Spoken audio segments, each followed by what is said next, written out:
Now on to some other news. House Speaker Nancy Pelosi has officially endorsed Joe Biden for president. Joe Biden for President of the United States because he will be an extraordinary president. He knows how to get the job done. When our nation faced the Great Recession, it was Joe Biden who led the pre-recorded announcement comes days after more than 200 black women signed an open letter to Biden urging him to choose a black woman as a running mate. CBS News political correspondent Ed O'Keefe has more on that race. Joe Biden knows a thing or two about being number two. The next vice president. And knows exactly what he's looking for in a running mate. That they could be president. And the public look at that person and say, she is capable of being president of the United States tomorrow. Biden's list is expected to include a mix of governors and lawmakers, many of whom aren't shying away from the speculation. If he asked you to be his running mate, would you say yes? Yes. I'm honored to be considered. My mission is to say out loud, if I'm asked the question, yes, I would be willing to serve. Only 2 women have ever been asked to run for vice president, and neither helped their party win the White House. Geraldine Ferraro of New York. In 1984, eager to shake up the race, Democrat Walter Mondale chose New York Congresswoman Geraldine Ferraro. If we can do this, we can do anything. And in 2008, Republican John McCain asked Alaska Governor Sarah Palin to be his partner. You know, they say the difference between a hockey mom and a pit bull? Lipstick. Biden says he plans to announce his choice by July. He's already facing significant pressure to pick a woman of color. Amy Allison, founder of She the People, a group that promotes minority women in politics, argues that Biden can win by picking a black woman and boosting minority turnout. This is a kind of strategy that Joe Biden and his campaign need to keep in mind and have a woman of color on the ticket. I think it would be a fatal campaign mistake to take black voters for granted. Like many of us, Biden is stuck working at home, campaigning and fundraising from Delaware. He said recently that because of the pandemic, he's concerned President Trump might try changing the date of November's election. But the Constitution says only Congress can do that. Ed O'Keefe, CBS News, Washington. All right, we're going to talk a little bit more about this. We're going to bring in CBS News campaign reporters Tim Perry and LaCrai Mitchell. Thank you so much for joining us, guys. LaCrai, I'm going to start with you. You spoke to a number of female activists, state party leaders. Why do they think now is the time for Joe Biden to pick a black female running mate? Great question, and it was really a pleasure working on this story because it's such an important issue. And as we reported, since 1972, for the past 12 presidential elections, when black women have voted in presidential elections, they voted for the Democratic candidate at least more than 86%, at a rate of at least more than 86%.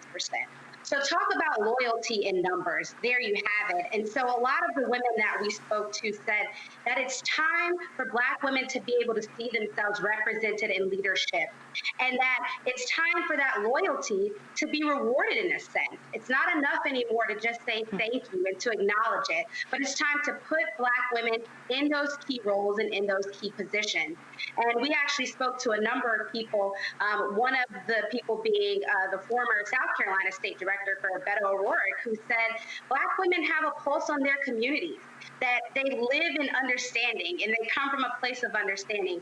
Why wouldn't you want a black woman in a top leadership role at a time where she says the Democratic Party needs someone to help it better shape its identity? And you also had Amy Allison from She the People, a large national coalition of women of color, who said that it would be a monumental mistake, quite frankly, for former Vice President Biden to not consider and commit even to putting a woman of color or selecting a woman of color as his running mate.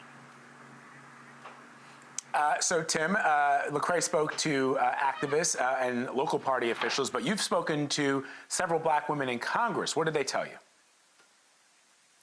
They essentially say the exact same thing that LaCrai just mentioned, that it is past time for the Democratic Party to select a black woman as a vice president. And moreover, it's past time for Democratic presidents to begin appointing black women to positions of leadership.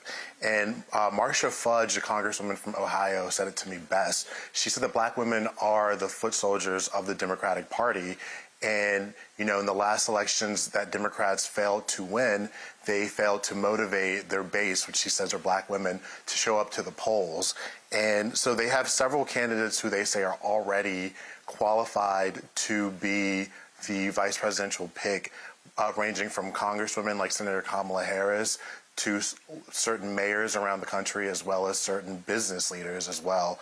And so they're saying that it's, again, past time for the Democratic Party to acknowledge the achievements and the contributions that black women have made to the Democratic Party.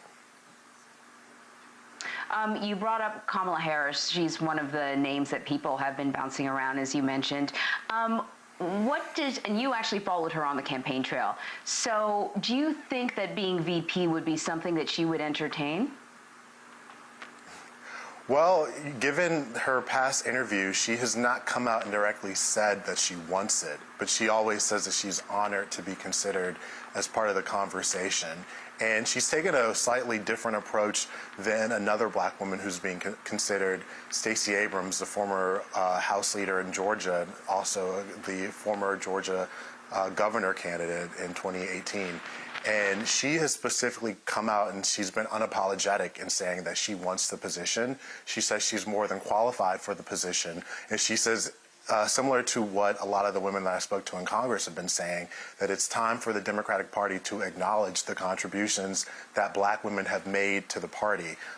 Women of color as well, but specifically black women. Senator Kamala Harris over the weekend said in an interview that it will be important for Joe Biden to choose a woman of color. She didn't go far enough as to saying a black woman, but she says a woman of color. But again, Senator Kamala Harris is specifically and has repeatedly said that she's focused on handling the COVID-19, the crisis. She is a senator right now, and she's got a very large state to look after.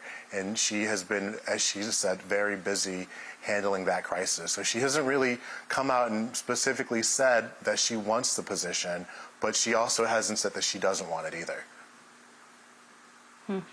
Interesting.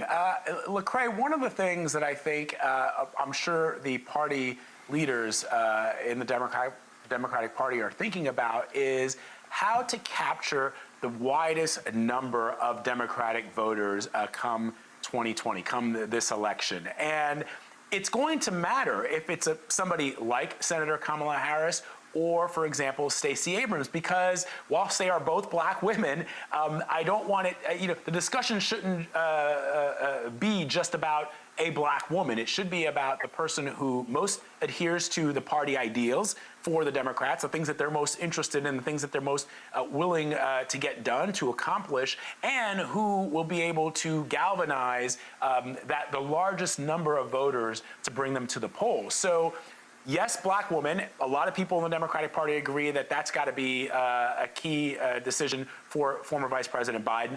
Then the question becomes, which black woman? And I guess I'm curious what you're hearing about the pluses and minuses of the various women that are up for consideration. I think that if we had a mini head to our story, a mini headline, it would be, yes, I'm excited about the possibility of a black woman, but it needs to be the right black woman or the right woman of color. It has to be someone with experience. It has to be someone who's talking about the key issues that are important for black women, like black maternal mortality rates, like racial justice, like economic equality. So it's definitely not to be taken lightly that while people are excited about the prospect and think that it should definitely be, it's definitely time, you also had that couple time and time again with, but it needs to be the right woman, because if it's not, representation may not matter if that person isn't able to, like you pointed out, Vlad, bring out the base during this time. I spoke with Georgia Democratic Party leader Nikema Williams, who also happens to be the first black woman in that role and is the Georgia state senator. And she essentially said that That's what she saw from her point of view in 2018 with Stacey Abrams at the top of that ticket. She said what you saw is that she was able to bring out Black women and other coalitions as well. And that's the power of putting a woman of color at the ticket, is what I heard time and time again. They don't only bring out Black women, they bring out every different coalition that the Democratic Party would need in order to win in the general election. And some of the other names that came up included Val Demings. You had Stacey Abrams, as we mentioned, and then we also heard other people say women who aren't women of color, but that they think would do well representing the issues of women of color, like Senator Elizabeth Warren. She came up as we were talking. One thing that I do think is important to mention, though, is that when it came to things that these women and political leaders that we talked to said that they do not think would be acceptable, is they do not think we should have someone as a running mate who cannot connect with a diverse electorate, who cannot garner support with Black voters, and particularly with Black women voters. And so that's something that they said is key in this conversation that we can't forget. It has to be someone that has broad appeal over multiple coalitions, so that you do have a high voter turnout in the general election. Yeah, it's a great point that both you and Tim are making, LaCrai. And look, I think for a lot of Americans, many are finally happy. There have always been qualified women to take on this role, and even that of the President of the United States since the founding of this republic. But in 2020, certainly in recent years, it has seemed actually doable, because you not only have, as you mentioned, LaCrai, qualified candidates like Elizabeth Warren or Senator Amy Klobuchar or even Gretchen Whitmer, but now you've got an enormous number of African-American women to choose from, including Marsha Fudge from Ohio and Val Demings from Florida and Stacey Abrams, who we already mentioned, or Keisha Lance Bottoms, or Kamala Harris. I mean, it's not as if people in the Democratic Party and in this country are scratching their heads going, well, who can we pick? There are tons of qualified women, and specifically qualified African-American women that, would be a perfect choice should the former vice president go that route. So I'm really happy that you guys are reporting on that and talking to lawmakers and party bosses about what they think or who they think the best candidate would be. So we thank you very much for that. Thank you. Thank you.